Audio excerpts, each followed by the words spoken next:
Hello friends, welcome to our class. Today's class we are going to discuss the story about Tughlaq written by Girish Karnad. So Girish Karnad உடைய life histories நம்ம last classes-லே பார்த்தோம். So இன்னைக்கு அவர் எழுதின Tughlaq. So இந்த story தான் இப்போ நாம பார்க்க போறோம். This is Tughlaq is Karnad's second play written in 1964. The play was originally written in Kannada and then translated in English by Karnad himself. So இந்த பிளேவை அவர் முதல்ல பார்த்தீங்க அப்படின்னா கன்னட மொழியில தான் எழுதுவாரு. அதுக்கப்புறம் இங்கிலீஷ்ல அவரே டிரான்ஸ்லேட் பண்ணியிருக்காரு. And then he translated in English by Karnad himself. So this is the story about the Sultan Muhammad bin Tughlaq who has ruled in India in 14th century. அதாவது 14வது நூற்றாண்டுகள்ல வாழ்ந்த ஒரு சுல்தானிய மன்னர் முகமது பின் துக்ளக் அவர்களை பற்றின ஒரு கதை தான் இது. There is a lot of controversy among the historians about the character of Tughlaq, but Karnad has presented this man as a man of opposites. So நிறைய விஷயங்கள் அவரை பத்தி சொல்லியிருக்கிறாங்க வரலாற்றுல. ஸோ கர்நாட் அவரை கர்நாட் துக்ளக்கை எப்படி சித்தரிச்சிருக்காரு அப்படின்னு பார்த்தீங்கன்னா he was a man as opposites. So எதுவுமே பார்த்தீங்க அப்படின்னா எதிர்மறையாக தான் செய்யக்கூடிய எண்ணம் கொண்டவர் அப்படின்னு சொல்றார். அதாவது துக்ளக் பார்த்தீங்க அப்படின்னா தான் நினைச்சதை நிறைவேற்றணும், அதனால வரக்கூடிய விளைவுகளை பத்தி அவர் யோசிக்கிறது இல்லை.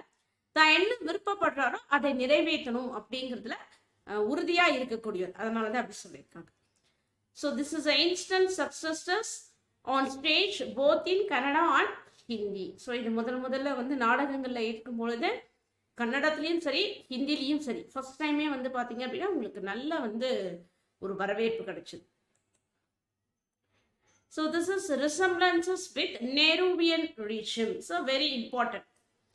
So 1964 அதாவது அந்த காலகட்டத்தில் நம்ம இந்தியாவில் பிரைம் மினிஸ்டரா இருந்தது ஜவஹர்லால் நேரு தான். ஸோ அவர் ஆட்சிக்கும் துக்ளக்குடைய ஆட்சியும் பார்த்தீங்க அப்படின்னா ஒரே மாதிரி இருக்கும். நான் ஏற்கனவே உங்களுக்கு ப்ரீவியஸ் கிளாஸஸ்ல சொல்லியிருந்தேன். கிரீஷ் கர்நாட் பார்த்தீங்க அப்படின்னா இப்போ ப்ரெசண்டாக இருக்கிற சுச்சுவேஷன் எப்படி இருக்கு அப்படிங்கிறத வெளிப்படுத்துறதுக்காக பாஸ்டாக நடந்த ஈவெண்ட்ஸை வச்சு சொல்லுவார். அதில் அவர் ஒரு கிரேட் ஸ்காலர் அந்த மாதிரி. He always uses the mythological characters to convey his messages. So அந்த வகையில் இப்போ இருக்கக்கூடிய நேருடைய ரீஜன் அதை தான் துக்ளக் ரிசம்பிள்ஸ் அவருடைய ஆட்சியும் அதே மாதிரி இருந்தது அப்படின்னு சொல்றாங்க. So Nehru's commitment to ideal socialism. So ideal அப்படின்னா ஒரு தனிப்பட்ட ஒரு அரசாட்சி அப்படின்னு சொல்லக்கூடியது. அதாவது like Nehru, Tughlaq was also visionary. So he has the hopes of building a new future for India and he is ready to explain what the people don't understand. That is the matter. So நேருவா இருக்கட்டும் துக்ளக்கா இருக்கட்டும் நாட்டை ஒரு புதிய வழியில கொண்டு போகணும், மக்கள் எல்லாருக்கும் நன்மை செய்யணும் அப்படிங்கறத தான் அவங்க நினைச்சாங்க. பட் ஆனா அது மக்களுக்கு புரியல. ஸோ அதை தான் பாத்தீங்க அப்படின்னா அவங்க சொல்லியிருக்காங்க. ஒரு அழகான கொட்டேஷன் சொல்றாரு பாருங்க. Explain tomorrow to those who haven't even open their eyes to the light of today. சரிங்களா? இன்னைக்கு வெளிச்சம் இருந்தும் இருட்டுல இருக்கிறோம் அப்படின்னு சொல்றாங்க இல்லையா? கண்டிப்பா எதிர்காலத்துல அவங்க இருட்டுல தான் இருப்பாங்க. நீங்க வெளிச்சத்திலேயே கண்ணை திறந்துதான் என்ன பண்ணிருப்பீங்க, மேல வந்திருப்பீங்க. இன்னமும் நீங்க இருட்டுல தான் இருக்கிறீங்க அப்படின்னு எதிர்கால மக்களுக்கு நீங்க சொல்வீங்க அப்படின்னு சொல்ற. அதாவது இப்ப எதிர்காலத்துல எப்படி இருக்கணும் அப்படிங்கறதான் இப்ப உருவாக்குறாங்க. ஆனா அதை யாரும் மக்கள் புரிஞ்சிக்கல அப்படிங்கறத சொல்றாங்க. The central theme of the play is the complexity in the characters of Sultan Tughlaq, who has both the elements, the good as well as evil. So Muhammad bin Tughlaq பார்த்தீங்க அப்படின்னா அவருக்கு ரெண்டு கேரக்டர்ஸ் இருக்கு. அது எப்படி சொல்றது, இப்போ பார்த்தீங்கன்னா யாராவது தப்பு பண்றாங்கன்னு வச்சுக்கோங்களேன், அவங்களுக்கு உடனே மரண தண்டனை கொடுத்துருவாரு. யாரு என்ன அப்படிங்கிறதுலாம் யோசிக்க மாட்டார். ஸோ அதே சமயத்துல பார்த்தீங்கன்னா எல்லா மக்களும் ஒற்றுமையா இருக்கணும், எல்லா மக்களும் ஒற்றுமையா இருக்கணும் அப்படிங்கிறத விரும்பினார். அதாவது அவர் வாழ்ந்த காலகட்டத்தில், அவர் ஆட்சி செய்த காலகட்டத்தில் பார்த்தீங்க அப்படின்னா முஸ்லிம்ஸ் அண்ட் ஹிந்துஸ் ரெண்டு பேருமே இருந்தாங்க. அவர் ஒரு முஸ்லிம்ஸா இருக்கிறதுனால அந்த மதத்துக்கு மட்டும் நிறைய சலுகைகள் கொடுக்கணும் அப்படிங்கிற மாதிரிலாம் கிடையாது. ஸோ அப்ப மக்கள் எல்லாருமே அனைவரும் சமம் அப்படிங்கிற ஒரு கொள்கையை உடையவரா இருந்தார். இதுதான் அவர்கிட்ட நல்ல விஷயங்களும் இருந்தது. அதே சமயத்துல மற்றவங்களை பத்தி கவலைப்படாம நான் என்ன நினைக்கிறாரோ அதை உடனே நிறைவேற்றணும் அப்படிங்கிற எண்ணமும் இருந்தது. அதுதான் good as well as evil அப்படின்னு சொல்றோம். He is a visionary man as well as a man of action. நான் என்ன கனவு காண்றாரோ அதை அப்படியே செயல்படுத்தவும் தயங்க மாட்டார் அப்படின்னு சொல்றேன். Other characters also presents the Tughlaq's dual personality. His close associates Bharani and the scholarly historian Najib or the practical politician like him. So இவர் கூட இன்னும் 2 பேரும் அவரை மாதிரியே வந்து ரியல் லைஃப்ல என்ன தேவையோ அதை தான் அவர் செய்யறாரு அப்படிங்கிறது மாதிரி சொல்றாங்க. யார் யாருன்னு பாருங்க. நஜீப் பரணி அப்படிங்கிறது வந்து ஒரு கோர்ட்டியர். அடுத்தது வந்து Naseeb. So he is a close friend to Tughlaq. From the very first scene, we come to know about the complex personality of Tughlaq. He can be considered as a learned and an intelligent man. So இந்த பிளேவை நீங்க பார்க்கும்பொழுதே உங்களுக்கு தெரியும்.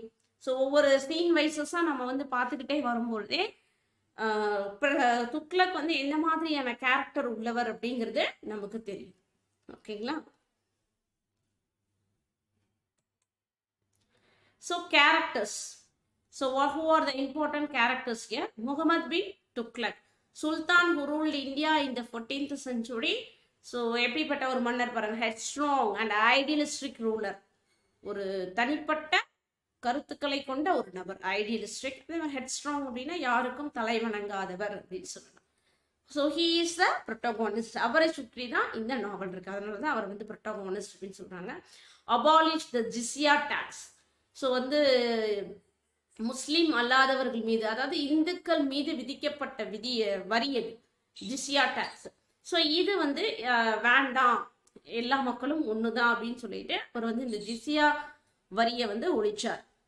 So he shifts the capital from Delhi to Daulatabad. So இவர் வந்து பார்த்தீங்கன்னா டெல்லியிலேருந்து தௌலதாபாத். தௌலதாபாத் எங்கே இருக்கும் அப்படின்னு பார்த்தீங்கன்னா it's near Karnataka state. So டெல்லியிலேருந்து கர்நாடகா இதுக்கு நடுவில் இவ்வளோ பெரிய ஒரு பரந்த நிலப்பரப்பை தான் அவர் ஆண்டுகிட்டு இருந்தார். அந்த டெல்லிக்கு வந்து பார்த்தீங்க அப்படின்னா நிறைய எனிமீஸஸ்லாம் வந்து சீக்கிரம் வந்து கேப்சர் பண்ணிக்கிற மாதிரி இருக்கும்.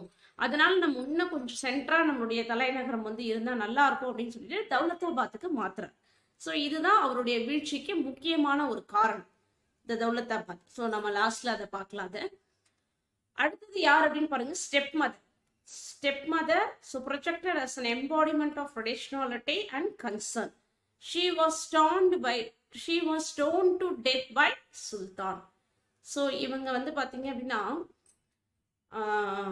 முகமது பின் துக்ளக் வந்து தன்னுடைய அப்பாவையும் தன்னுடைய அண்ணனையும் கொன்னுட்டு தான் வந்து என்ன பண்ணியிருப்பார் அப்படின்னா இந்த அரியணை ஏறியிருப்பார். ஸோ இதனால சுல்தானுடைய அம்மாவுக்கு பார்த்தீங்க அப்படின்னா அவர் மேல கோபம் இருக்கும், தன்னுடைய கணவரை கொன்னுட்டாரே அப்படின்னு சொல்லிட்டு. ஸோ அவங்க அதனால வந்து சுல்தான் கிட்ட அதிகம் பேச மாட்டாங்க. ஸோ அவருடைய அந்த ஸ்டெப் மதர், வளர்ப்பு தாய், அவங்க தான் வந்து சுல்தானுக்கு வந்து எல்லாமே செய்யறவங்க. ஆனா இறுதியில அவங்களே வந்து சுல்தானுக்கு எதிரியா மாறிடுவாங்க. அந்த உண்மை தெரிஞ்சதுனாலதான் அவர் வந்து உயிரோடவே வந்து கல்லறையில சமாதியாக்கிடுங்க அப்படின்னு சொல்லிடுறாங்க. She was stoned to death by Sultan. Aziz அப்படின்ற ஒரு character parallel to Muhammad Sultan, that he is manipulative, witty, ruthless and cunning. So Aziz அப்படிங்கிறது ஒரு கேரக்டர். ஸோ இவ வந்து பார்த்தீங்க அப்படின்னா அந்த ராஜா மாதிரி அந்த ராஜ தந்திரிகள் எல்லாமே மேனிப்புலேட்டிவ், விச்சி, ஸோ வந்து கருணை இல்லாத மனம் கொண்டவர். சரிங்களா? எப்படியெல்லாம் ஏமாத்தி மக்கள் கிட்ட இருந்து பணத்தை சம்பாதிக்கலாம், ராஜாவை எப்படி ஏமாத்தலாம், பதவிக்கு எப்படி வரலாம், ஸோ இந்த மாதிரி ராஜதந்திர வேலைகள் எல்லாத்தையும் செய்யக்கூடிய ஒரு கேரக்டர் தான் இந்த அசீஸ். அசாம். ஸோ அசாம் வந்து பார்த்தீங்க அப்படின்னா சின்ன வயசுல இருந்தே ஒரு திருடன் தான், robber. So close friend of Aziz and his partner. Ainul Mulk. So he was governor of Awadh and he is transferred to Deccan. Ainul Mulk. இவர் தான் வந்து பார்த்தீங்கன்னா முகமது பின் துக்ளக்கோட போர் செலுத்துறதுக்காக வந்திருக்கக்கூடிய மன்னர். ஷேக் இமாமுதீன். ஷேக் Imamudeen. So he is sent to Ainul Mulk for peace in the disguise of Tughlaq. Then he is killed by Ainul Mulk man. அதாவது ஷேக் இமாமுதீன் அப்படிங்கிறவர் பார்த்தீங்க அப்படின்னா பார்க்கறதுக்கு வந்து முகமது பின் துக்ளக் மாதிரியே இருப்பார். ஸோ அதனால என்ன பண்றாங்க, எயினுல் முல்க் வந்து துக்ளக் மீது படையெடுத்து இருந்திருப்பார். ஸோ அவர்கிட்ட போய் சமாதானம் பேசணும் அப்படிங்கிறதுக்காக துக்ளக் என்ன பண்றாரு அப்படின்னா, இந்த மாதிரி என்ன மாதிரி நீ நீ பாக்குறதுக்கு என்ன மாதிரியே இருக்க, அதனால நீ என்ன மாதிரியே வேஷமிட்டு போயிட்டு எயினுல் முல்க போய் சந்திச்சு பேசிட்டு வா அப்படின்னு சொல்லி அனுப்புவாங்க. பட் இந்த விஷயம் அங்க எயினுல் முல்குடைய ஒரு சோல்ஜர்ஸ் தெரிஞ்சதுனால அவங்க டக்குன்னு என்ன பண்ணிடுறாங்க, அவரை கொலை பண்ணிடுறாங்க. He is killed by Ainul Mulk man. அவருடைய ஆட்கள், வேலையாட்கள்ல ஒருவரால அவர் இறந்துடுறார். Najib, Najib political adviser of sultan. Okay. Barani, loyal courtier of சுல்தான்.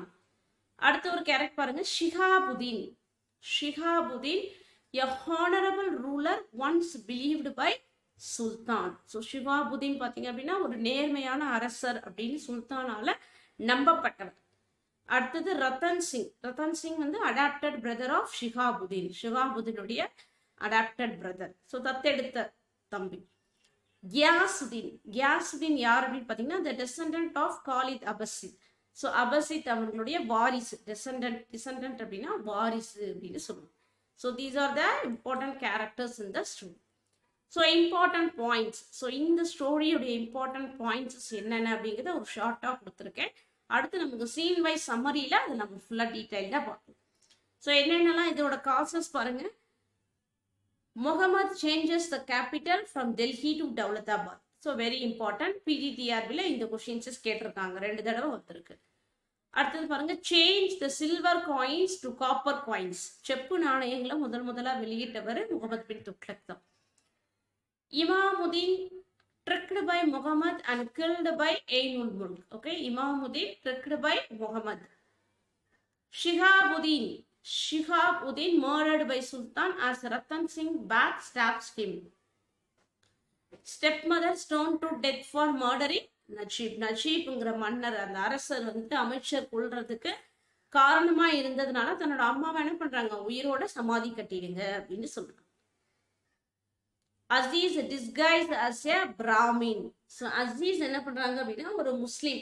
முஸ்லீம்ங்கிறது ஒரு டோபி, தலைவை தொழில் செய்யறாங்க இல்லையா, அந்த குலத்துல பிறந்தவர். அவர் என்ன பண்றாரு அப்படின்னு பாத்தீங்கன்னா, தன்னை வந்து ஒரு பிராமணர் மாதிரி, விஷ்ணு பிரசாத் அப்படிங்கிற நேம்ல தன்னை வந்து ஒரு பிராமணர் மாதிரி வேஷம் விட்டுட்டு தன்னுடைய நிலங்களை எல்லாம் வந்து இந்த அரசாங்கம் வந்து பறிச்சுக்கிட்டாங்க, அதனால எனக்கு வந்து இழப்பீடு கொடுங்க அப்படின்னு சொல்லி கேட்டு கோர்ட்ல வந்து மனு கொடுத்துருப்பாரு. அப்போ வந்து அந்த மன்னர் என்ன பண்ணுவார் அப்படின்னு பார்த்தீங்கன்னா, அவருக்கு வந்து அந்த அவருடைய நிலத்தையும் கொடுத்துடணும், அது மட்டும் இல்லாமல் $500 அதுவும் வந்து அவருக்கு பரிசா தரணும். ஸோ அவரை வந்து பார்த்தீங்க அப்படின்னா அரசாங்கத்தில் ஒரு அரசாங்க அதிகாரியா, ஒரு சிவில் சர்வெண்ட்டுக்கான போஸ்டிங்ஸும் அவருக்கு கொடுப்பாங்க. ஸோ இது எல்லாமே அவருக்கு நன்மை. Aziz being cruel to the people who are moving to Delhi.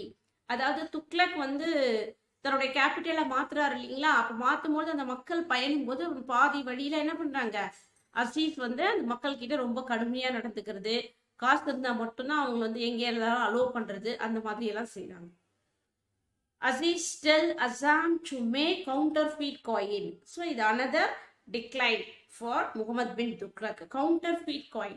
So Muhammad bin Tughlaq அவர் தான் வந்து பார்த்தீங்கன்னா முதல்ல செப்பு நாணயங்களை வெளியிடுவாரு. பட் அந்த நாணயங்கள் என்ன ஆகுது அப்படின்னு பார்த்தீங்கன்னா, அதை யூஸ் பண்ணி ஸோ அந்த பிளாக் மணி இருக்கு இல்லையா, தானே அச்சிடுறாங்க பாருங்க. ஸோ அந்த மாதிரி கவுண்டர்ஃபீட் காயின் அப்படின்னா அரசாங்கத்துக்கு எதிராக அச்சடிக்கக்கூடிய பணம் அது. ஸோ கவுண்டர்ஃபீட் காயின்ஸ், இந்த மாதிரி நிறைய காயின்ஸ் எல்லாம் வந்து அசீஸும் அசாமும் ஏற்பாடு பண்ணி வர வைக்கிறாங்க. Aziz and Aazam kills Ghiyasuddin and Aziz disguised as Ghiyasuddin. So Ghiyasuddin அப்படிங்கிறவர் துக்ளக் வந்து இதுக்கு முன்னாடி பார்த்துருக்க மாட்டார். அதனால என்ன பண்றாங்க, அவர் இப்பதான் அந்த நாட்டுக்கே வந்திருப்பாரு. அப்படி வர வழியிலேயே அசீஸ் அவங்கள பார்த்துட்டு அவங்கள கொண்டுட்டு அவங்க என்ன பண்றாங்க, அசீஸ் கியாசுதீன் மாதிரி ட்ரெஸ் பண்ணிக்கிட்டு அவங்க போறாங்க.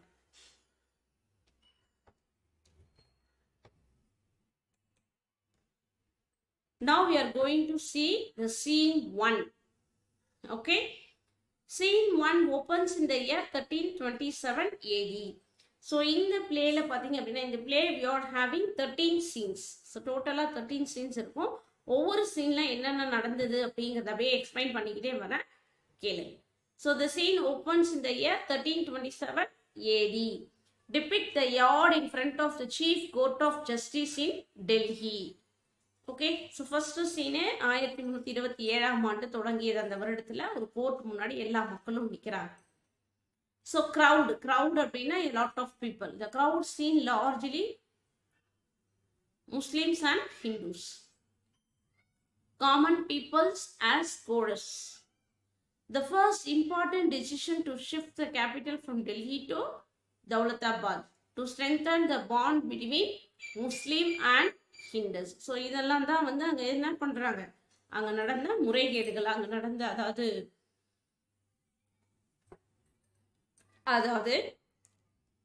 துக்ளக் முன்னாடி வந்து ஒரு 2 கூட்ட மக்கள் வந்து அங்கே நிற்கிறாங்க. சரிங்களா, ஒரு பக்கம் வந்து ஹிந்துஸு, ஒரு பக்கம் வந்து பார்த்தீங்கன்னா முஸ்லீம்ஸ். ஸோ இந்த முஸ்லீம்ஸ் என்ன பண்ணுறாங்க அப்படின்னா, ஹிந்துஸ் கிட்ட இருக்கக்கூடிய அந்த ஜிசியா வரியை வந்து அவர் வந்து ரத்து பண்ணுறார். ஸோ இது வந்து தப்பு, முஸ்லிம்கள் அல்லாதவர்கள் மீது விதிக்கப்பட்ட வரியை நீங்க வந்து வேண்டான்னு சொல்றது தப்பு அப்படின்னு சொல்லிட்டு முஸ்லிம்ஸ் ஒரு பக்கம் அவரை வந்து போராட்டம் பண்றாங்க. அதே மாதிரி ஹிந்துஸும் என்ன நினைக்கிறாங்க அப்படின்னா, இதுக்கு ஏதோ ஒரு உள் காரணம் இருக்கும், ஏதோ ஒரு சூழ்ச்சி இருக்கும், அதனாலதான் நம்ம கிட்ட வந்து வரி வேண்டான்னு சொல்றாரு. ஸோ தன்னை வந்து ஒரு நல்லவன் சொல்லி நம்பிக்கை வைக்கிறதுக்காக இந்த மாதிரிலாம் பண்றாரு அப்படின்னு சொல்லிட்டு முகமது பின் துக்ளக் மேல தவறான எண்ணங்கள் ஒரு பக்கம் இருக்குது. அதுதான் இங்க சொல்றாங்க. So a crowd seen largely Muslims and Hindus, common people as chorus. So அடுத்த இம்பார்ட்டன்ட் டிசிஷன் என்னன்னு பார்த்தீங்க அப்படின்னா, the first important decision to shift the capital from Delhi to Daulatabad. So டெல்லியிலேருந்து தௌலத்தாபாத்துக்கு இந்த டிஸ்ட்ரிக்ஸை மாற்ற போகிறோம் அப்படின்னு சொல்கிறாங்க.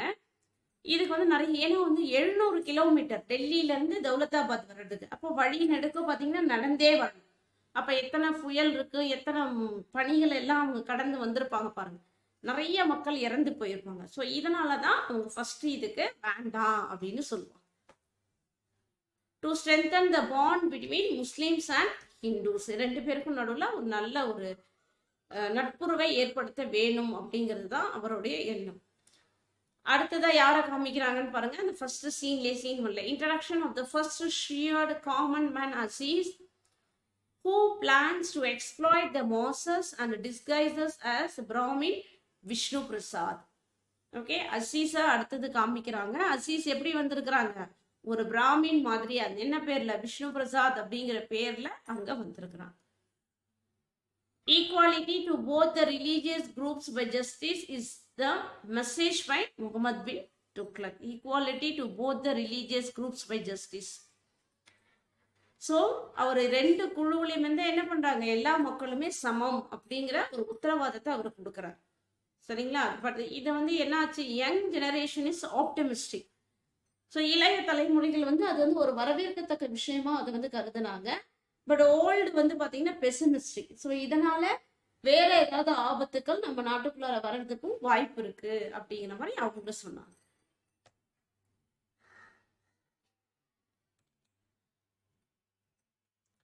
Scene 2.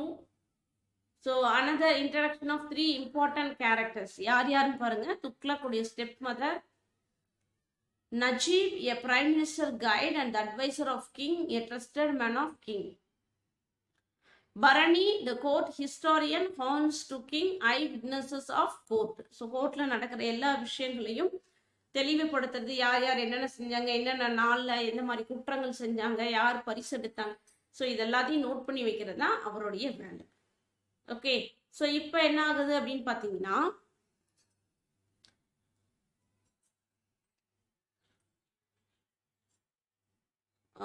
Barani, the court historical, honors to the king, eyewitnesses of court. Dramatic tension.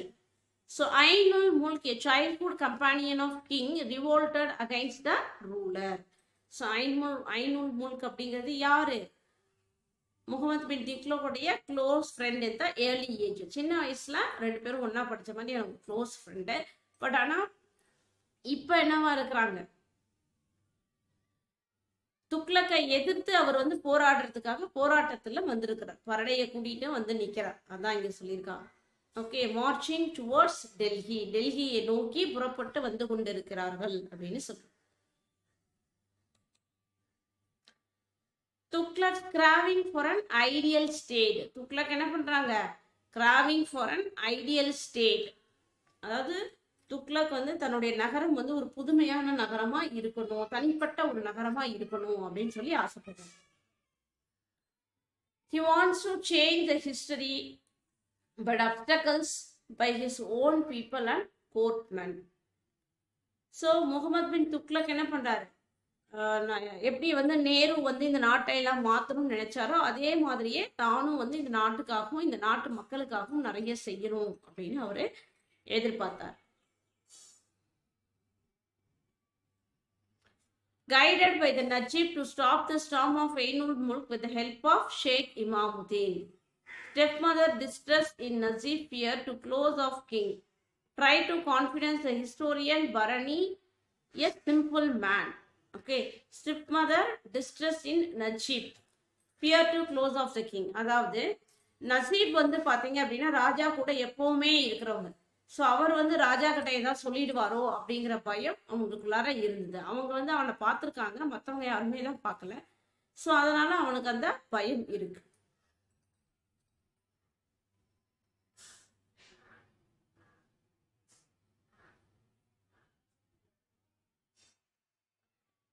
Tughlaq is craving for an ideal state, wants to change history, but obstacles by his own people and courtmen. Guided by the Najib to stop the storm, Ainul Mulk with the help of Sheikh Imamuddin. So the stepmother distressed in Najib fear to close the king. Try to confidence the historian Barani as a simple man. அதாவது நசீப் வந்து எப்பவுமே வந்து முகமது பின் துக்ளக் கூட தான் இருப்பாங்க. So இதை வந்து என்ன பண்ண மாட்டாங்க, இந்த ஸ்டெப் மதர் வந்து நம்ப மாட்டாங்க. அவர் வந்து பணத்துக்கோ வேற ஏதோ பதவிக்காக தான் என்ன பண்றாங்க, துக்ளக்கோட வந்து நெருங்கி பழகிட்டு இருக்கிறாங்க அப்படின்னு நினைச்சுக்கிட்டு அவரை வந்து என்ன பண்றாங்க, நம்ப மாட்டேங்கிறாங்க. அதான் இங்க சொல்லியிருக்காங்க. So the step mother distrust in Najeeb. So try to confidence the historian Barani is a simple man. Tughlaq's craving for an ideal state, wants to change the histories but obstacles by his own people and courtmen. Okay, Tughlaq craving for an ideal state. So அவர் வந்து பாத்தீங்க அப்படின்னா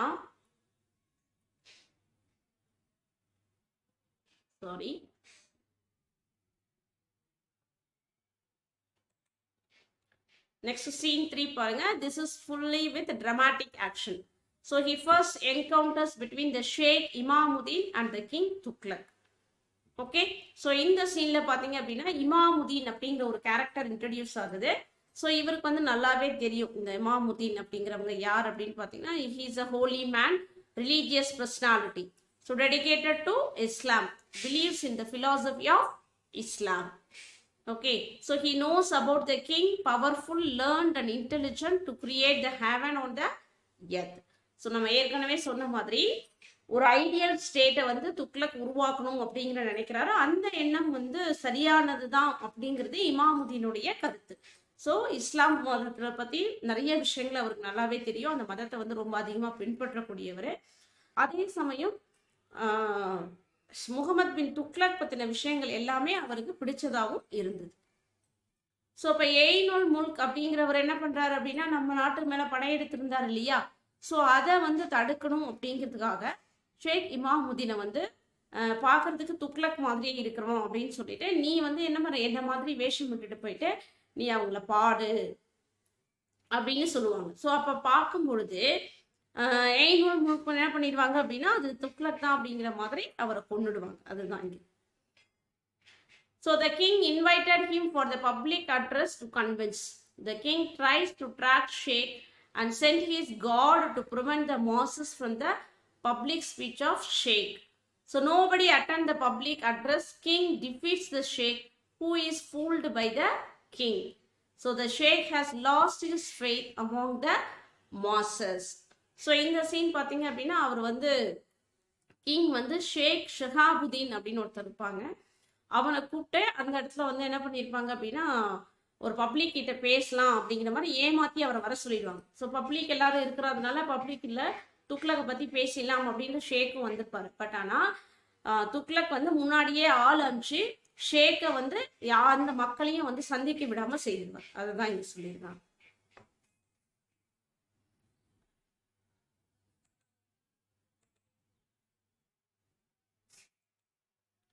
Scene 4. So the dramatic tension is built up, initiated in the third scene. அப்ப ஷேக் Shihabuddin பாருங்க, ஷேக் Shihabuddin has been invited to look after in the absence of king. So the king is busy in fighting with again in Ainul Mulk. So அவர்கிட்ட சண்டை போட்டுட்டு இருக்கிறதுனால இப்ப நாட்டை கவனிக்கிற ஒரு பொறுப்பை ஷேக் ஷிஹாபுதீன் கிட்ட கொடுத்துருக்கிறார். சரிங்களா? ஸோ இந்த ஷேக் ஷிஹாபுதீன் அப்படின்னு பாத்தீங்க யாருன்னா ரத்தன் சிங்குடைய பிரதர் தான். Rattan Singh brings the sad news of the day. Sheikh Imamuddin the queen. So Ainul மில்கோட மேன் வந்து கொண்டுடுவாங்க இல்லையா? ஸோ அதை வந்து ராணி கிட்ட சொல்றாரு. ஒரு நல்ல மகன், அதாவது ஒரு நல்ல வீரன் தன்னுடைய மகன் என்ன பண்ணாங்க, ஆள் மாறாட்டம் பண்ணி அவனை வந்து இறக்க வச்சுட்டாங்க. ஆக்சுவலா டைரக்டா வந்து துக்ளக் போயிருந்தாருன்னா துக்ளக் இறந்திருப்பார். ஸோ அதுக்கு பதிலாக துக்ளக் என்ன பண்ணிட்டாங்க, ஷேக் இமாமுதீனை கொண்டா வச்சுட்டாங்க அப்படின்னு சொல்லிட்டு அவங்க ரொம்பவே ஃபீல் பண்றாங்க. The king returned affected by the death of Sheikh. So இந்த இடத்துல ஷேக் இமாமுதீனுடைய டெத்தை நினைச்சு அவர் ரொம்பவே வருத்தப்படுறாங்க. So but Ainul Mulk is defeated in the battle and restored to him the ruler of Awadh. அதாவது ஐனுல் முல்க வந்து துக்ளக் வந்து தோக்கடிச்சிருவார். தோற்க அடிச்சாலும் திரும்பவும் அவாத் அப்படிங்கிற பதவியில அவரையே வந்து உட்கார வச்சு நீயே இந்த இடத்துக்கு மன்னரா இரு அப்படின்னு சொல்லிட்டு போவார். ஏன்னா ஐனுல் முல்க் வந்து ஒரு நல்ல ஒரு திறமையான போர் வீரர் அப்படிங்கிறது துக்ளக் தெரியும். அதனால இவர் வந்து நம்மளுடைய பாதுகாப்பு படையில இருந்தாங்க அப்படின்னா நமக்கு கொஞ்சம் ஒரு பலமா இருக்கும் அப்படிங்கிறதுனால அவர் வந்து என்ன பண்றாரு, நீ இந்த இடத்துலயே திரும்பவும் ராஜாவா இரு. தோத்து போனாலே வந்து என்ன பண்ணுவாங்க, ஒண்ணு அவங்கள வந்து தூக்கிலிட்டுருவாங்க, இல்லைன்னா நாட்டை விட்டு வெளியேற்றி வேற எங்கேயாவது போங்க அப்படின்னு சொல்லி அனுப்புவாங்க. இவர் வந்து என்ன பண்றாரு, திரும்பவும் அவருக்கு அந்த பதவியை கொடுக்குறாரு. அதுதான் இங்க important. Only the Najib understands the motive of the king. Ratan Singh informs to Sheikh that the nobles and the armies hold a secret meeting to discuss the important matters. அதாவது இப்ப வந்து பாத்தீங்கன்னா துக்ளக்கை சுத்தி நிறைய வந்து எதிரிகள் உருவாகி இருக்கிறாங்க அப்படிங்கிற விஷயம் வந்து துக்ளக் நல்லாவே தெரியுது. ஸோ இப்போ அவங்க எல்லாரையும் எப்படி அடக்கலாம் அப்படிங்கிறதுனால என்ன பண்றாங்க அப்படின்னா, ரத்தன் சிங் இருக்காரு இல்லையா, so he is the adopted brother of Shihabuddin. So இவர் மூலயமா என்ன பண்றாரு அப்படின்னா, யாருக்கும் தெரியாம ரத்தன் சிங்கும் வந்து துக்ளக்கு எதிராக நடந்துக்கிற மாதிரி அங்கே அவருக்கு எதிராக கிளர்ச்சி செய்த அத்தனை பேரையும் ஒரு இடத்துல வந்து மீட் பண்ண வைக்கிறார். அதுதான் இங்கே. So the Rattan Singh informs to sheikh Shihabuddin that the nobles and the armies hold a secret meeting to discuss the important matters. Scene 5 பாருங்க. It is an extraordinary example of a courtly interview. So under the leadership of Sheikh Samsuddin, the meeting held with Amirs of Tughlaq and Sayas in the remote house in Delhi. So டெல்லியில ஒரு முக்கியமான இடத்துல இப்ப இந்த அரசியல் கூட்டங்கள்லாம் முக்கியமான தலைவர்கள்லாம் கலந்து பேசுறாங்க அப்படின்னு சொல்றோம் இல்லைங்களா, அந்த மாதிரி இங்க வந்து ஷேக் சம்சுதீன் அப்படிங்கிறவருடைய தலைமையில எல்லா ஆமீர்ஸும் அங்க வந்து என்ன பண்றாங்க அப்படின்னா கூடுறாங்க. அவங்க எல்லாரும் என்ன பண்ணலாம் அப்படின்னு சொல்லிட்டு. So the holy man believes that the king eliminating religious leaders. Okay, Tughlaq வந்து என்ன பண்றாரு, ராஜ துரோகம் பண்ற மாதிரி இருக்கிறாரு. நிறைய முஸ்லிம் லீடர்ஸா எல்லாரையும் வந்து வேலையில இருந்தெல்லாம் விரட்டுறாரு. அதுக்கு பதிலாக ஹிந்துஸை வந்து அவர் வேலை நிமித்திருப்பார். அதாவது எல்லா மக்களும் ஒன்று அப்படிங்கிற கொள்கையில அவர் செய்திருப்பார். இதெல்லாம் வந்து அவங்களுக்கு பிடிக்கல. அதுதான் இங்க சொல்றாங்க. Discuss the treatment to Amirs and other nobles in the court. So the most of them are in prison. முக்கியமான தலைவர்கள் எல்லாமே எங்க இருக்கிறாங்க, இப்ப பிரிசன் இருக்காங்க. ஏதாவது ஒரு சின்ன தப்பு பண்ணாலும் உடனே தூக்கி அவங்க ஜெயில போடு அப்படின்னு சொல்லி போட்டுறாங்க. அதனால so all convince the sheikh that the king is the enemy of Islam who opposes his own people. So இப்போ அவர் என்ன பண்றாங்க, முஸ்லிம் மதத்துக்கு எதிராக இருக்கக்கூடிய ஒரு நபர், அதனால அவளை வந்து கொல்றதுதான் வந்து சரியான முடிவு அப்படின்னு முடிவு பண்றாங்க. So Shihabuddin joins the conspiracy to assassinate the king. So ஷிஹாபுதீனும் என்ன பண்ணிடுறாங்க, இதுல வந்து ஜாயின் பண்ணிடுறாரு. ஸோ இவரை தானே நல்லவர்னு நம்பி ஐன்முல் கூட சண்டை போடும்போது நாட்டை பார்த்துக்கோங்கன்னு சொல்லுவாரு.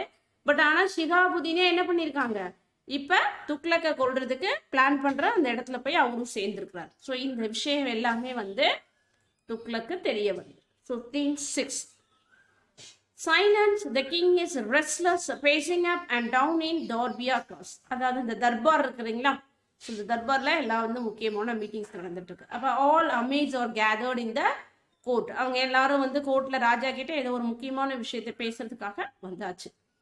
So the king announces the introduction of copper currency and shift of capital to Daulatabad. So முதல் விஷயம் ஒரு காப்பர், அதாவது பார்த்தீங்கன்னா காப்பர் கரன்சி அவர் இன்ட்ரடியூஸ் பண்றாரு. ஸோ இதனால அங்கே நிறைய பிரச்சனைகள்லாம் வரும். இது யாருக்குமே அங்கே மக்களுக்கு பிடிக்கல. இது அதாவது பண்டமாற்று முறை தானே இருந்தது. ஸோ அதுக்கு பதிலாக நாணயங்களை வந்து கொடுத்து பண்டங்களை வாங்கிக்கலாம் அப்படிங்கிற முறையை அவர் தான் முதல்ல கொண்டு வந்திருந்தார்.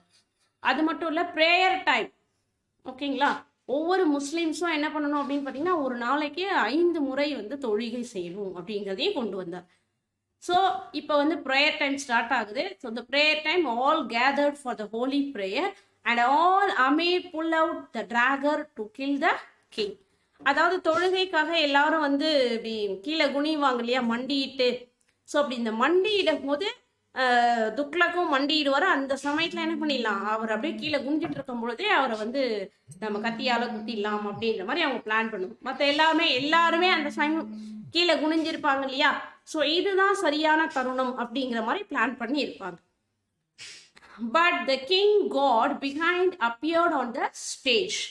ஆனால் கரெக்டாக பிளான் பண்ண மாதிரி அவங்க எல்லாரும் எழுந்திருக்கிற அந்த கத்தியை எடுக்கிற அடுத்த செகண்டு அவங்க ஒவ்வொருத்தர் பின்னாடியும் பார்த்தீங்க அப்படின்னா ராஜா துக்ளக்குடைய வேலையாட்கள் அங்கிருந்து அவங்கள கத்தியால கொள்ளணுமா.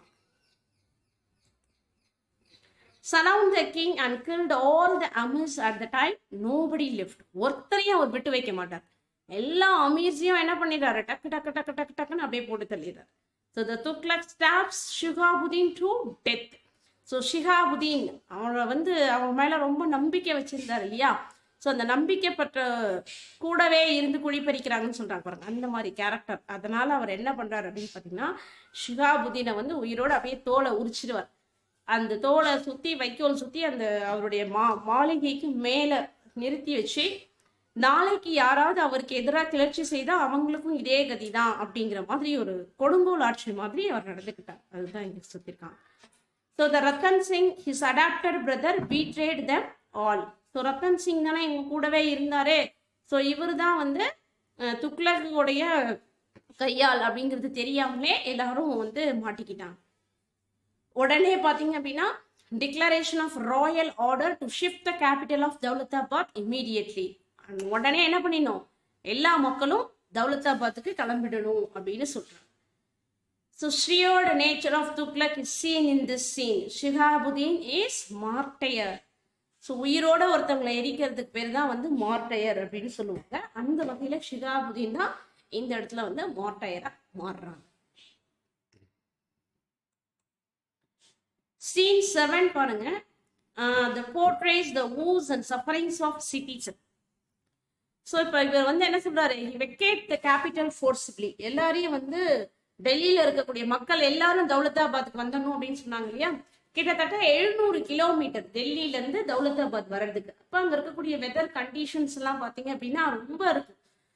நிறைய பனி, மழை, நடுவில் பாத்தீங்கன்னா பஞ்சம். இதனால மக்கள் அங்க இருந்து தௌலதாபாத்ல வந்து குடியேறதுக்குள்ளாரையே பாதி மக்கள் இறந்துருவாங்க. The road from Delhi to Daulatabad is crowded and full with corpses, sickness and diseases. So இதுக்கு நடுவில் அவங்க எல்லாரும் வர வழியில என்ன பண்றாங்க அப்படின்னு பார்த்தீங்கன்னா இந்த அசாம் அண்ட் அசீஸ் அப்படிங்கிறவங்க சிவில் சர்வெண்ட்டாக இருக்கிறாங்க. ஸோ அவங்க வந்து மக்கள் கிட்ட வந்து அதிகமாக பணம் கேட்குறாங்க. இப்போ போகிற வழியில எங்கேயாவது தங்குறதுக்கோ இல்லை வந்து தூங்குறதுக்கோ இடம் வேணும், இல்லை வேற ஏதாவது வசதி வேணும் அப்படிங்கிறத வந்து துக்ளக் வந்து பார்த்தீங்க அப்படின்னா செய்து கொடுத்துருப்பாரு. ஆனால் அதை வந்து மிஸ்யூஸ் பண்ணும். அசாம் அசீஸ் 2 பேரும் என்ன பண்றாங்க அப்படின்னா நிறைய வந்து மக்கள் கிட்ட வந்து வரி பணங்களை கொடுக்கணும்.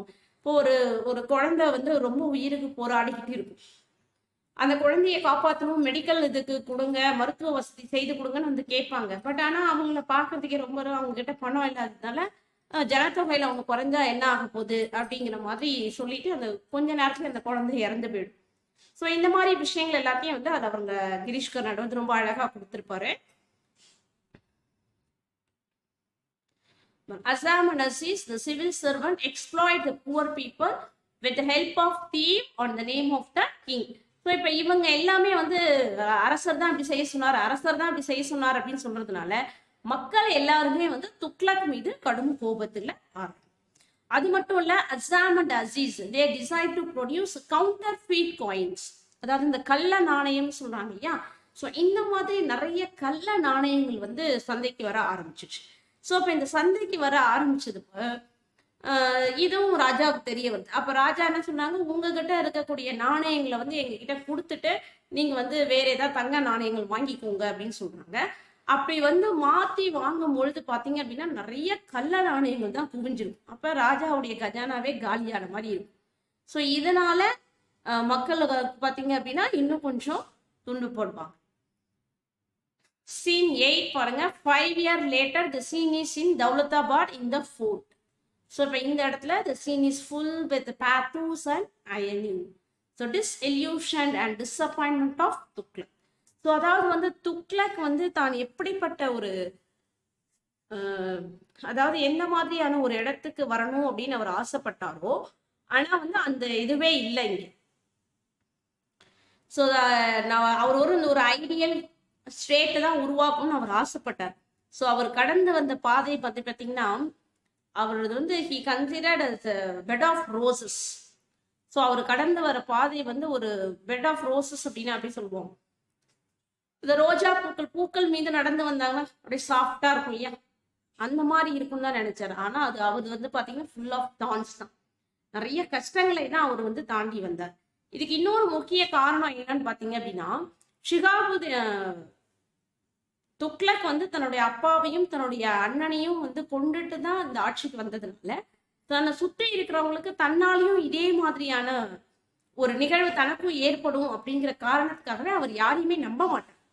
ஸோ யார் மீது சந்தேகம் வந்தாலும் உடனே வந்து அவங்களுக்கு வந்து பனிஷ்மெண்ட் கொடுத்துருவார், அவங்களுக்கு உடனே மரண தண்டனை கொடுத்துருவார். அதுவும் இது ஒரு காரணம். ஸோ இவரை சுற்றி யாருமே இல்லாம தனி மரமா இருக்கிற மாதிரி அவர் வாழ்றாரு. Lost the sense of directions and purpose. The two people is to be trusted. ஒன்னு வந்து பாத்தீங்கன்னா ஐனுல் முல்க் அண்ட் ஷிஹாபுதீன்ஸ் ஃபாதர். இவங்க ரெண்டு பேர் மட்டும்தான் இப்ப நம்பிக்கைக்குரியவரா இவருக்கு இருக்கிறாங்க. Now the king feels lonely and isolated. Suspect his sanity. His deputy Najib is killed. So இப்போ இந்த நஜீப் இருக்காங்க இல்லையா, இந்த நஜீப் அப்படிங்கிறவர் வந்து இவர் தான் வந்து ராஜா கிட்ட வந்து ரொம்ப க்ளோஸா இருக்கக்கூடியவர். அவருக்கு எல்லா அதாவது பிரதம மந்திரின்னு சொல்றாங்க இல்லையா, முக்கியமான தருணங்களை எல்லாமே இவர் தான் வந்து அட்வைஸ் பண்ணுவார். ஆனா ஸ்டெப் மதர் இருக்காங்க இல்லைங்களா, ஸோ இந்த ஸ்டெப் மதர் வந்து என்ன நினைச்சுப்பாங்க அப்படின்னா நஜீப் வந்து ஏமாத்துறாங்க அப்படின்னு சொல்லிட்டு அவங்களோட சர்வெண்ட்டை யூஸ் பண்ணி நஜீபை வந்து கொலை பண்ண சொல்றதே வந்து ஸ்டெப் மதர் தான். ஸோ இப்போ இது அடுத்த சீன்ஸ்ல வரும். So the Najeeb is killed. Scene 9 பாருங்க. The two scoundrels Aziz and Azam in control. So இப்போ கொஞ்ச நாள்ல வந்து இந்த கவுண்டர்ஃபிட் காயின்ஸ் எல்லாம் அவங்க கிட்ட போயிடும். அதனால இவங்க வந்து என்ன ஆகுது அப்படின்னு பாத்தீங்கன்னா இவங்களுடைய அட்டகாசங்கள் குறைய ஆரம்பிச்சிடும். So they hide. இங்க ரெண்டு பேர் வந்து உங்க பேரை சொல்லி இந்த மாதிரி தப்புகள் பண்றாங்கிறது துக்ளக் போயிடும். அதனால அவங்க ரெண்டு பேரும் என்ன பண்றாங்க, ஒரு குகையில போயிட்டு மறைஞ்சிக்கிறாங்க. They hide in a small cave in hill where set the mint to produce the counterfeit coins. Azam tires of stealing, so talk about the inversion of anarchy and misrule of king.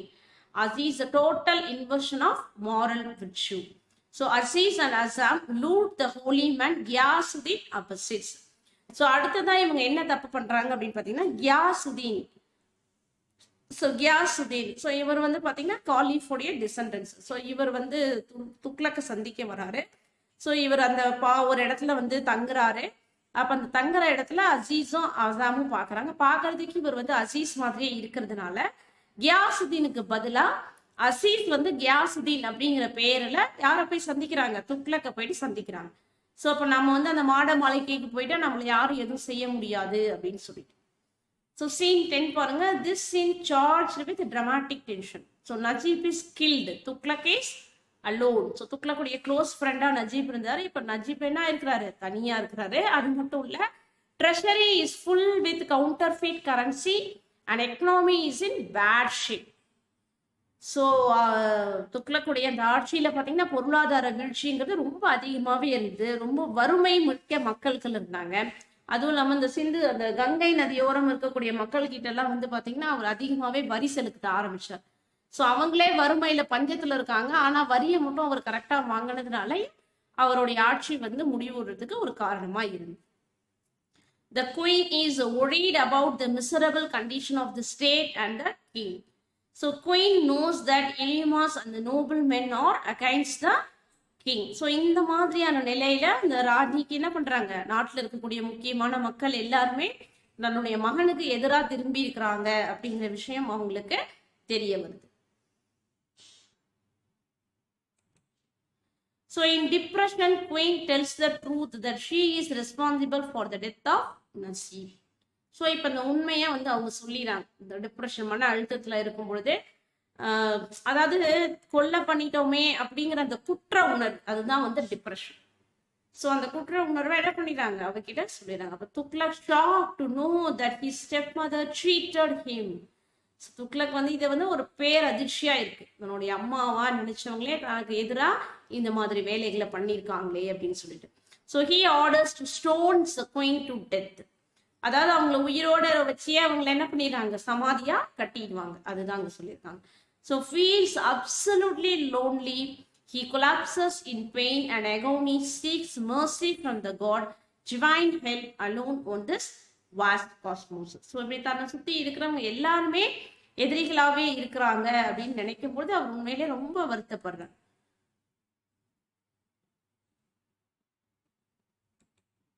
So scene 11 பாருங்க, dramatic chorus. The king received the Ghiyasuddin, the holy man, the heir of the caliphs, decided to devote to religious rituals. Orders restart the holy prayer which was stopped for 5 years. So இப்போ வந்து கியாசுதீனை வந்து ரொம்ப மரியாதையோடு அவர் வந்து அழைச்சிட்டு வராரு. So அவர் என்ன சொல்றாரு, இப்போ இந்த நாட்டில் நடந்த பிரச்சனைக்கெல்லாம் வந்து நீங்கள் கொஞ்ச நாளாக வந்து மக்கள் யாரும் கடவுளை வணங்காதுதான். ஸோ மக்கள் எல்லாரையும் திரும்பவும் என்ன பண்ணுங்க, 5 times வந்து ப்ரேயர் பண்ண சொல்லுங்க அப்படின்னு அவர் சொல்றாரு. ஸோ 5 வருடமா நிறுத்தி வைக்கப்பட்ட அந்த ப்ரேயர்ஸை வந்து செய்ய சொல்லுங்க அப்படின்னு சொல்றாங்க. அப்போ பாருங்க, people are sick and starving, not needed prayer but food. மக்கள் எல்லாரும் பசியும் பட்டினியுமா இருக்கிறாங்க. இப்போதைக்கு அவங்களுக்கு தேவை என்னது, ஃபுட், உணவு தானே தவிர கடவுள் வழிபாடு இல்லை. அதாவது ப்ரேயர் பண்ணிட்டு உட்கார்ந்துருக்க முடியாது, அவங்களே ஒன்றும் இல்லாம பசியோட உட்கார்ந்துருக்குறாங்க. இப்போ மக்களுக்கு முதல்ல வந்து இந்த வறுமையை போக்கணும், அதுக்கு என்ன பண்றது அப்படிங்கிற மாதிரி தான் அவர் திங்க் பண்றாரு. So Tughlaq welcome the holy man with dignity and honor, believes in certain change in the situation. So masses agitate against the king as killer. So masses are angry and restless. Masses, the masses அப்படிங்கிறது யாரை refer பண்றது அப்படின்னு பார்த்தீங்கன்னா the crowd, மக்களை தான் சொல்றாங்க. So இப்போ மக்கள் என்ன பண்றாங்க, எல்லாரும் கிங் மேல ரொம்ப கோபம், கொலை வெறியில இருக்காங்க. கிங் கிடைச்சா போதும் அப்படிங்கிற மாதிரி ரொம்பவே கோவப்பட்டு இருக்கிறாங்க. Scene 12 பாருங்க, Aziz and Azam appeared on the stage. Azam is nervous, seeing the king is in garden in a frenzy mood. Moving, Aziz tries to calm him down, fear that he had made spy on them. So ஒரு சின்ன இதுக்காக போய் ராஜாவை போய் பார்க்குறாங்க. ராஜா வந்து ரொம்ப ஒரு மாதிரி விரக்தியான நிலையில இருக்கிறாரு. ஸோ இதை போய் நீ சரி பண்ணு அப்படின்னு சொல்றாங்க. ஐயோ நான் போல, நான் ஏதாவது மாற்றி ஏதாவது பேசி நான் தான் வந்து அசாம் அப்படின்னு கண்டுபிடிச்சாங்க, அசீஸ்னு கண்டுபிடிச்சிட்டாங்க அப்படின்னா என்ன பண்றது நம்மள, அதனால நான் போக மாட்டேன் அப்படின்னு சொல்லிடலாம். Okay,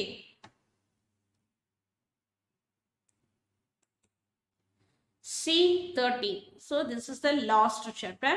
Bharani, the last man to be believed, but he has decided to leave the king, gave the sound reason to leave the mother's illness. Must attend funeral. அதாவது இவர் என்ன சொல்றாரு அப்படின்னா, பரணிங்கிறவர் மட்டும்தான் கடைசி வரைக்கும் ராஜா கூட இருக்கிறவர். ஆனா இப்ப அவரும் என்ன பண்றாரு, நான் விட்டுட்டு போறேன். ஏன் அப்படின்னா தன்னுடைய அம்மாவுக்கு வந்து உடல்நிலை சரியில்லை. ஸோ அவங்களுக்கான இறுதி காரியங்களை நான் போய் செய்யணும், அதனால நான் போறேன் அப்படின்னு சொல்றாங்க.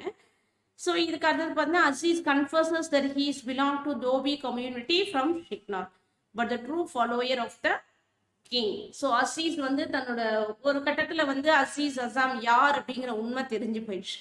ஸோ அப்போ வந்து அசீஸ் வந்து ஒத்துக்கிறார், நான் அந்த மாதிரி நான் தான் இதெல்லாம் செஞ்சேன், உங்களுடைய கொள்கைகளை வந்து முன் கொண்டு வர்றதுக்கு என்னால் ஆன உதவிகளை நான் செய்யணுங்கிறதுனால இந்த மாதிரி ஆள் மாறாட்டம் பண்ணி செஞ்சிட்டேன் அப்படின்ற மாதிரி அவன் மேல தப்பே இல்லாத மாதிரி அவன் பேசிடும். So Barani demands the punishment to the scoundrel, but ஆனால் the king pardons and appoints Aziz as an officer of state. So அதாவது இப்போ வந்து பார்த்தீங்க அப்படின்னா அசீஸை வந்து ஏன் வந்து துக்ளக் வந்து அப்பாயிண்ட் பண்ண, அதாவது தன்னை ஏமாத்தினவர் அப்படிங்கிறது நல்லாவே தெரியும். ஆனா அவனுக்கு வந்து என்ன பண்றாங்க, அதாவது எப்படி சொல்றது, பாம்பின் கால் பாம்பரியும் அப்படின்னு சொல்லுவாங்க இல்லையா, அந்த மாதிரி திருடர்கள் வந்து எப்படிப்பட்டவங்க, எப்படியெல்லாம் ஏமாத்துவாங்க அப்படிங்கிற விஷயம் உனக்கு தான் நல்லா தெரியும். அப்ப நீ வந்து ஆபீசரா இருந்தா யாரும் என்ன பண்ண மாட்டாங்க, உன்னை ஏமாத்த மாட்டாங்க. யாராவது வந்து ஏமாத்துறாங்கன்னா அதை நீ ஈஸியா கண்டுபிடிச்சிடுவ அப்படின்னு சொல்லிட்டு அசீஸா என்ன பண்றாரு, ஆபீசரா. நம்ம அதான் ஃபர்ஸ்ட் பார்த்தோம் இல்லைங்களா, அதாவது he is a man of opposite, எல்லாத்துலயுமே வித்தியாசமா யோசிக்கக்கூடியவர், தான் நினைக்கிறது தான் வந்து கரெக்ட்னு நினைக்கக்கூடிய ஒரு கேரக்டர், காம்ப்ளெக்சிட்டி கேரக்டர்ஸ். ஸோ இதுதான் வந்து இந்த story. The cycle is complete. இதே மாதிரி இதோட முடியுது, அவர் லாஸ்டா என்ன பண்ணார் அப்படிங்கிறது. ஸோ ஷார்ட் பீரியட் ஆஃப் டைம்ல என்ன நடந்தது. ஸோ ஒரு அதாவது ஒரு மன்னர் வந்து பாத்தீங்க அப்படின்னா நல்லா வந்து ஒரு நாட்டை உருவாக்கணும் அப்படின்னு நினைச்சார். ஆனா அவருடைய நினைப்பு எல்லாமே என்ன ஆகுது, தப்பா மாறிடுச்சு அப்படின்னு சொல்றாங்க. ஸோ துக்ளக் வந்து பாத்தீங்க அப்படின்னா great man. The play ends with the loneliness of the king. The historical play with the allegory of Tughlaq. So the tragic irony is the message of the play. So the play can be compared with Hamlet. So Hamletனு சொல்லலாம். அதே மாதிரி பாத்தீங்க அப்படின்னா அந்த வேற என்ன பிளேன்னு பாத்தீங்கன்னா doctor Faustus. Doctor Faustus எப்படி வந்து எல்லா துறையிலையும் வந்து ஒரு கிரேட் மேன், அதே மாதிரி வந்து ஒரு ஏதாவது ஒரு விஷயத்துக்காக ஒரு கடைசியில பாத்தீங்க அப்படின்னா அது தன்னுடைய பேராசையினால என்ன பண்றாரு அப்படின்னா கடைசியில வந்து இறந்துருவார், யாருமே இல்லாம தனியா இறந்துருவார். அந்த மாதிரிதான் வந்து முகமது பின் துக்ளக்கும் அப்படின்னு சொல்லியிருப்பாங்க. பாருங்க, Tughlaq is well versed in Greek, Persian and Arabic literature. So அவர் வந்து பாத்தீங்கன்னா ஒரு great man. So he has read the Greeks and he was very much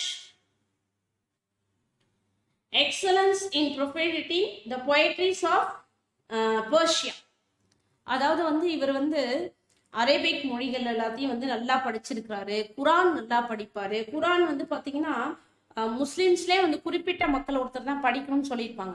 ஆனா அவங்கள விட இவர் வந்து குரான்ல இருக்கக்கூடிய விஷயங்கள் என்னென்ன இருக்குங்கிறத ரொம்ப அழகா சொல்லுவாங்க. அதை தான் இங்க சொல்லியிருக்காங்க. So is learning of Quran is better than that of any other sheikhs or Syed. மற்றவங்க சொல்றதை விட இவர் சொல்றது வந்து அவ்வளோ அழகா இருக்கும். ஸோ அதனால தான் மக்கள் எல்லாரையும் குரான் படிங்க அப்படின்னு சொன்னாரு. அதே மாதிரி 5 தடவை வந்து தொழுகை செய்யுங்க அப்படின்னு சொல்றாரு. சரிங்களா? So he is also expert in the game of chess. So very important. So இவர் வந்து லிட்ரேச்சர்ல நல்ல தலை சிறந்தவர். அதே மாதிரி விளையாட்டுலையும் செஸ் விளையாடுறதுல இவர் அடிச்சுக்கிறதுக்கு ஆளே இல்லை அப்படின்னு சொல்லுவாங்க. அந்த மாதிரி இந்த வாய் ஜாலக்கு சொல்றாங்க இல்லையா, அந்த மாதிரி இலக்கியங்கள்ல வந்து இவரை வந்து தோற்கடிச்சதா வந்து சரித்திரமே இல்லை அப்படின்னு சொல்ற அளவுக்கு ஒரு மிகப்பெரிய கல்வியிலையும் சரி, தத்துவத்திலையும் சரி, மொழிகள்ல கத்துக்கிறதுல எல்லாத்துலயுமே வந்து மிக முக்கியமானவராகவும் மிக பிரபலமானவரும் இருந்தவர். ஸோ அப்படிப்பட்டவரை தன்னுடைய அந்த பேராசை, தன்னுடைய அந்த ஆசைனால என்ன பண்றாருங்க, தான் இப்படிதான் இருக்கணும் அப்படிங்கிற ஆசைனாலேயே அழிந்து போயிட்டாரு அப்படிங்கிறத சொல்றதுதான் இந்த ஸ்டோரி. ஓகே ஃப்ரெண்ட்ஸ், இந்த ஸ்டோரி உங்களுக்கு பிடிச்சிருக்குங்களா? I hope that you enjoyed this video. So கொஞ்சம் லென்த்தியான வீடியோ தான் இது, பட் டோட்டலாக உங்களுக்கு ஃபுல் பாயிண்ட்ஸஸும் கிடைக்கணும் அப்படிங்கிறதுக்காக தான் இது கொடுத்துருக்கோம். So keep in touch. I'll meet you on another interesting video in my next class. Thank you all.